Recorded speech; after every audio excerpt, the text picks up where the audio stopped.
see you. And like fun fact, some of you know that my journey with all of this kind of started at Kessel Run. And one of the first people that I met when we were going up to the hill was Bess Dopkeen, who was a huge help to us. So I'm excited to dive into it. But maybe to start, if you could just tell folks a little bit about your background and how you got here. Yeah, no, thank you for having me. Everyone can hear me okay? I just left the Pentagon on January 20th. I was the senior advisor to the Undersecretary of Defense for Research and Engineering, which is very fun. You get to just kind of run at these kind of stratospheric levels of seeing the whole department and all of the major issues, and gave her the best advice that I possibly could. I just ended 19 and a half years with the federal government, so I did, thanks. It's crazy. I'm mentally getting through that. It's been a full 2 weeks that I've been in non-government world, so it's very exciting. I was in the government for 19 and a half years. I started in the Undersecretary of Defense for Acquisition, Technology, and Logistics. I was focused on acquisition of major weapon systems. I did like monthly reviews on the worst performing weapon systems. So it was like a good 3 years of a deep dive into all of the difficulties that the major defense acquisition programs have. Then I got pulled into an office that is an independent advisor to the Secretary of Defense. So they do like independent cost estimates, independent worlds of what is needed, what we should be buying. So I did deep dives for like 6 months into a major weapon system that was bought by the Army, Navy, Air Force, et cetera. And then I got an awesome opportunity to move over to the Defense Innovation Board and run their software acquisition study that was tasked by Congress. And so talk about unlearning. Pretty much all I did right there was work with the Defense Innovation Board. So it was Eric Schmidt and Richard Murray and Michael McQuaid, Milo Medine from Google. I mean, just very wonderful people that were like, from the outside looking in is like, good God, what is the department doing? Why are we building weapon systems like the one that Brian was trying to replace that took 4 years to build, and then you just wait to the very end of the weapon system and you flip it on and you're like, it didn't work. Huh. And then you like go back and you try to figure out what the problem was. That was fascinating, and you have to completely unlearn the way we used to do things in that kind of waterfall way, but like how you build massive systems kind of slowly and deliberately and efficiently, not efficiently, but there's like this old, so inside of the like industrial, in the 1980s, there was like industrial theory, right? And kind of the bureaucracy was meant to be as efficient as possible in doing whatever it was, right? So you stamp out anything that is new, you stamp out any like idea fairies, you stamp out anything that is different, because you're going to just make this one widget as like perfectly as possible, right? And so that is the bureaucracy of the department. And then you have to, and in the 80s they knew this, you have to kind of protect like this little innovation bubble, right? Because you need to constantly be thinking about the next generation. You can't just stamp out the same widgets forever. Someone's gonna build a better widget. You have to think of the next things, but you have to protect that bubble, because the bureaucracy will stamp that bubble out. It is built to stamp that bubble out, right? So you have to think about that in like the world of defense. You need to be able to think about how things are going differently, and you can iterate on requirements, and you can iterate on what you're doing, and you can build a little, test a little, field a little, build a little, test a little, field a little, right?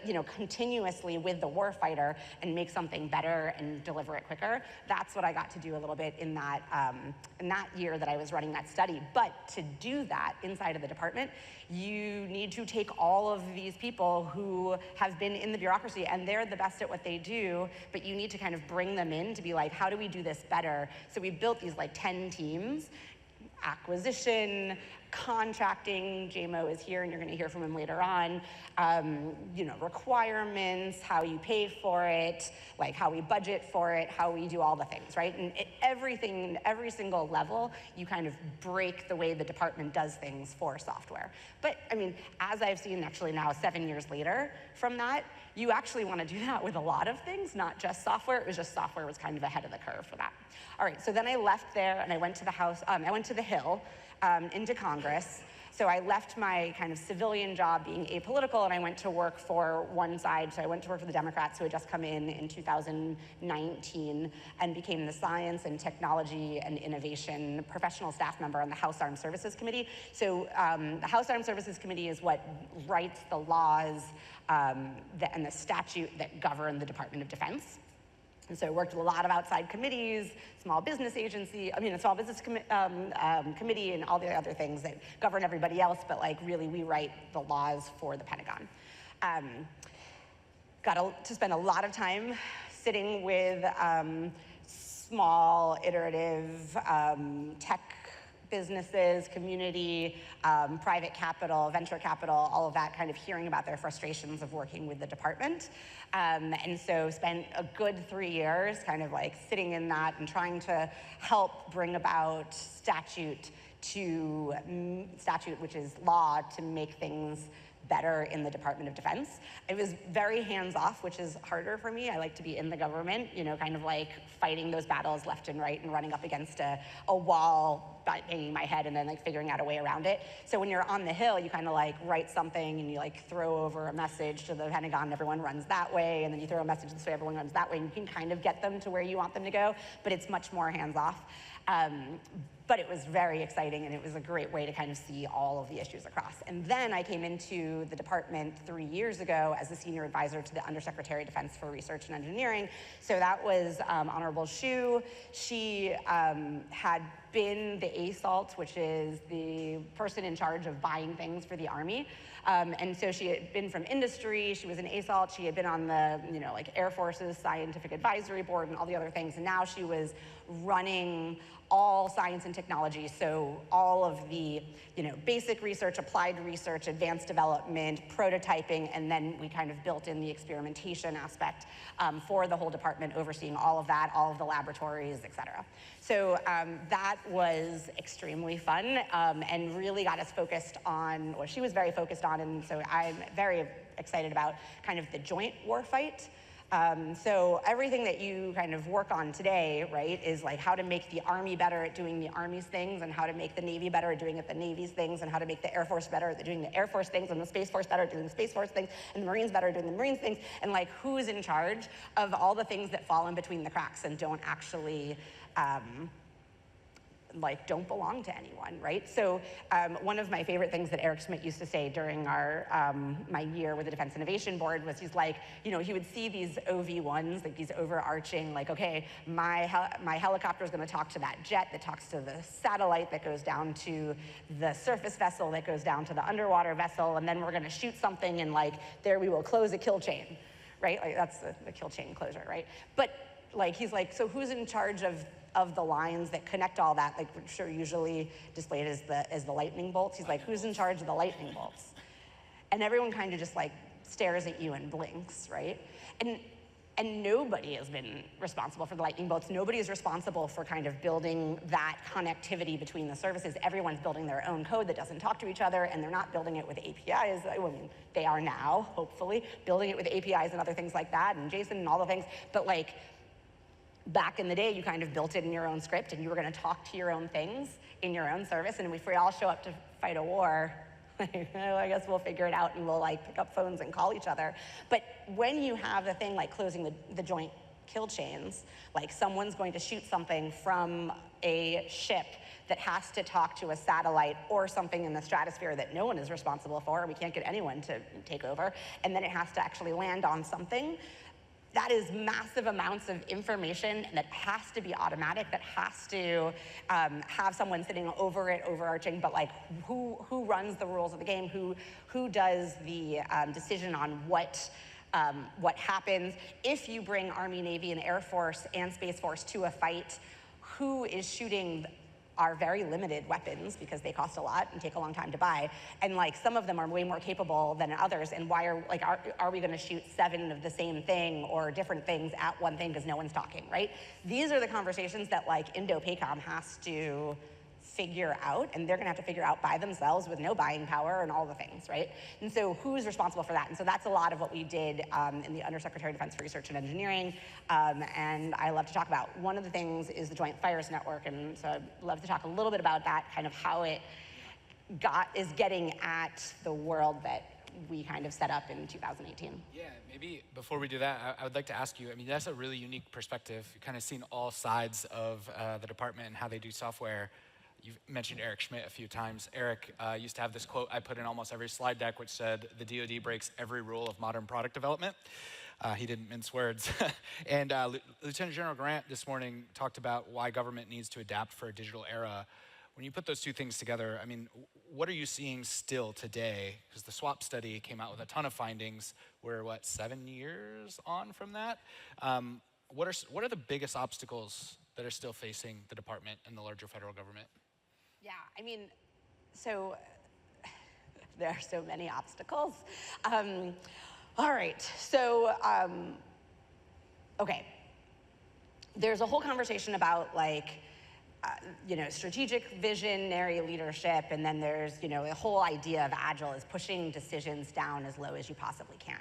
What we end up having a lot is, leaders come in and they're frustrated that nobody inside has done anything, and so they're like, I will solve these problems by myself up here, which you cannot do, right? You have to empower the teams below you to figure things out, come up with better suggestions, bring in tech experts, but also bring in those people who know the systems today, and how can you iterate? And so I think one of the things that we did in the SWAP study was very important on that, is we built those 10 teams and we pulled from inside the Pentagon, so that when we finished this report, it wasn't a report that sat on the shelves, but everyone was empowered to go make change in contracting. The people who had contracting policy were empowered to do that. The people who have acquisition policy are empowered to do that.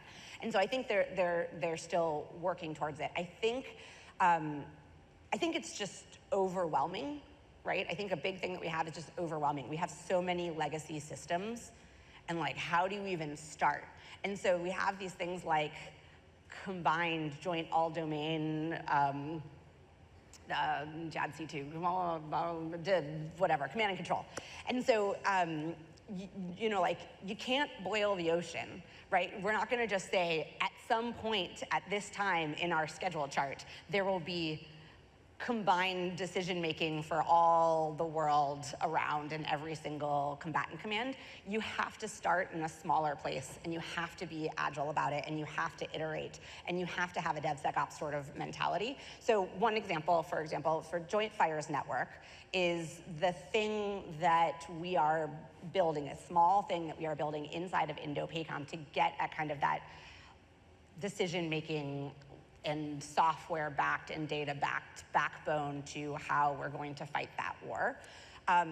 And everyone gets confused, well, how is it different from JADC2? I'm JADC2 is everything. We're just gonna take a very small thing and build a little software and then iterate with the warfighters. So you're sitting with the warfighters. It started with Admiral Aquilino, who was the combatant commander, right? And he was like, here's what I wanna do.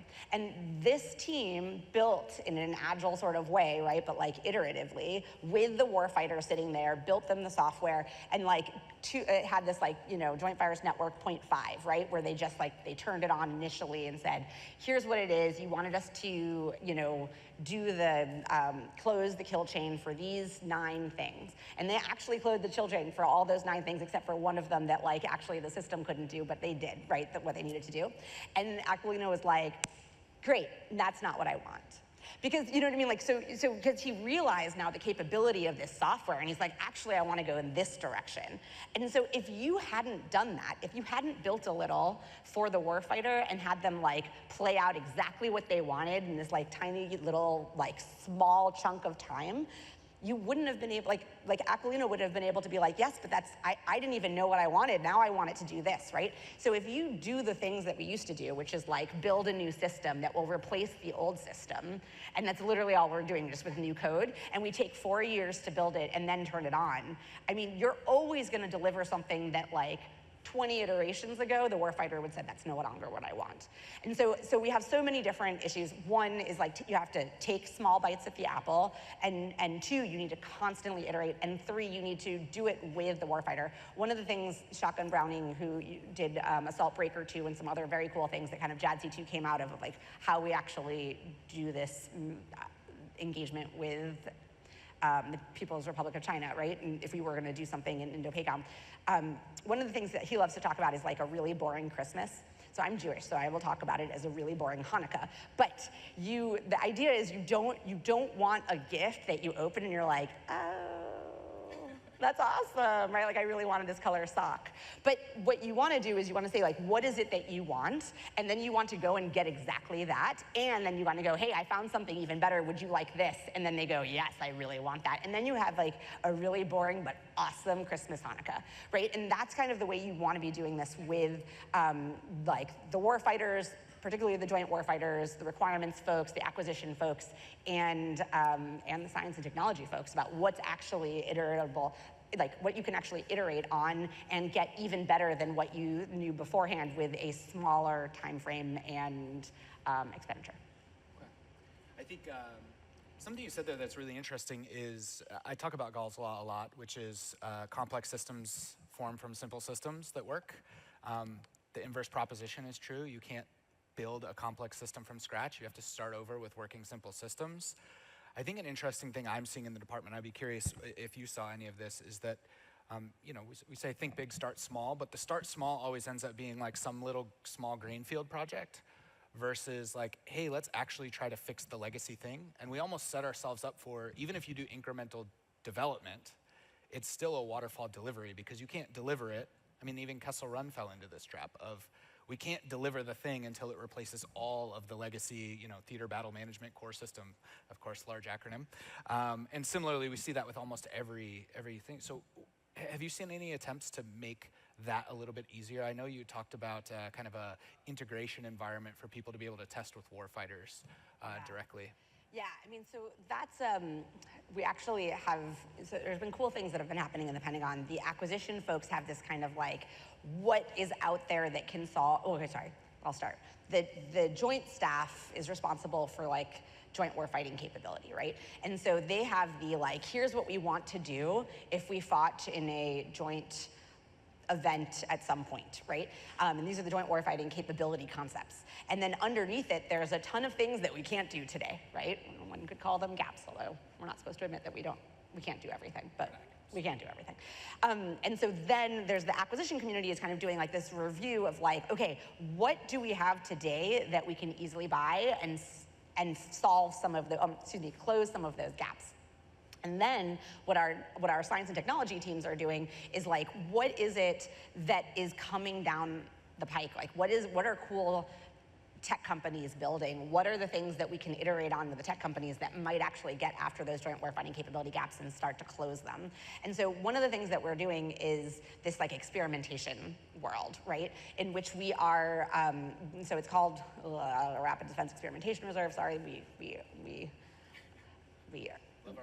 yes, things get set up and then you live with them forever. But it's called Raider. But you actually, we have these like technical readiness experiments, so the T-Rexes, right? And so you can actually show up as a company and like test out your thing in a kind of controlled environment where like the warfighter actually picks it up, shakes it, drops it on the ground, does something, or like tries to do something, and can you connect the things that need to do. And usually the tech companies then like have an experiment that like they work with 4 or 5 people to actually get something done that would have normally been a gap, right? And then you actually take it out into a contested environment and you go to these experiments and you bring these kind of folks that are like recording how your technology gets after that capability gap. And then we collect that data and we show it to the services and go, hey, service, this is what that technology did. It closed this joint warfighting capability gap. Who's responsible for buying it? And what we found is for the things that actually close service capability gaps, right? Like, and things that are like, obviously are mine, if it's a tank or something like that, right? Like, or like something cool that you inject into a tank and I will buy it as the army. But if it's things that like are actually bringing massive capability advancements to 3 combatant commands, that might involve the stratosphere. Like, I don't have a balloon person, and I don't have like a person that works with, flight vehicles that kind of hang out in the stratosphere for a little bit. Like, I can't do that. And we had the same issue for software people, right? In the Air Force, you don't have an MOS for software people. And then we're gonna have to design one, and that's hard, and we don't wanna bother the people who are in charge of people. So instead, we'll just try to fit this in a different way, right? Or we just don't do it. So right now, we have a lot of issues by that, but the only way to get at that is to collect that data on how well your technology performs, and then get back to the services and say, this closes this capability gap, ideally a joint warfighting capability gap, and like someone needs to buy it. And so that's how we're trying to pull things through from that science and technology world more into the acquisition world, where there's been that kind of valley of death in between. There's an added benefit there too. One of the things I'm pushing on really heavily on the government side of the house is how we run competitions. I've come to the belief, and I thought that I had it all figured out when I was on the other side. We did all this Agile acquisitions, and then now I'm seeing those competitions from the outside, and I'm like, the competition's still a farce. Like, it's not actually competition. You're not testing if it's custom code, how well people can write code, or if it's existing code, how well it fills the capability gap. So I think having those environments also allow you to do more of a fly-off style competition between vendors. I think that's really powerful. So last question I want to ask you, we just heard a ton about unlearning. This is a short, like a lightning version. I'm going to put you on the spot. What are 1 or 2 unlearnings you would have for senior leaders in government? And then on Congress as it relates to digital government? Okay, so I'm gonna take JFN, Joint Fires Network, as an example. So Joint Fires Network, so the things that the teams have done, because they were empowered inside of this Joint Fires Network, like we knew we had a gap. The fact that the Indo-PACOM commander says this is like his #1 priority, like gives you a little bit of like, ability to break through red tape, but we need to be able to do this. We need to be able to start replicating things like that. But they were able to do like the initial requirements document in 30 days, and it's 10 pages, right? And like they were able to get through the boards and like have it ready to be signed in 30 days. That is something that has never happened before, and we need to be able to like unlearn the way we've historically done it. That takes the joint staff massively moving in a direction that is more software based, and kind of keeping it as those like initial capability developments, as opposed to like finalizing something in the future, but constantly kind of iterating in the same way that software iterates. That is a huge unlearning that the joint staff is still going through, right? And so it only works when like, the 4-star of Indo-PACOM tells them they must do it, right? But you need to be able to kind of break through that gap, and you need those senior leaders that say you must iterate, you must get better at this, and then that staff needs to let go of the things that they've had before. That applies to everybody, right? And so we still have, I come from CAPE, that's the independent analysis group that does the deep dives for 6 months and does the assessment. The picture that was like, this is how it's been done before, and we're gonna slowly go like this, and this is what innovation does, like that's absolutely correct. And new ways of doing things, they're like iterative ways, building and testing, trying to get at the fact that people can use things before, maybe you can't sunset the old thing fast enough, but you should get a working thing that people are transferring to as they move as much as possible. All of that needs to be unlearned, and we still have that like fight. Even on Joint Fires Network and coming from the cost community, right? But like, you still have a fight of like, well, I don't agree that you did your cost estimate well enough on that. But like, and so back in the day when we did these like major automated information systems, and then, they would have to be done in 4 years. So everything just, went to right before 4 years, so they didn't, they wouldn't get there, and they never even turned it on beforehand, all of that. Like, you take that history and you project it forward, and we are never going to update any software ever, right? You have to kind of unlearn that and pivot to the world where we are no longer, counting lines of code as success, but you're counting like actual capability and how often you get new capability, and is it in my right direction towards my vision, delivered to me quickly. That's great. I didn't even plan that, but we have like a ton of talks specifically related to those two issues. So I'm excited. Thank you so much for coming out. I appreciate you.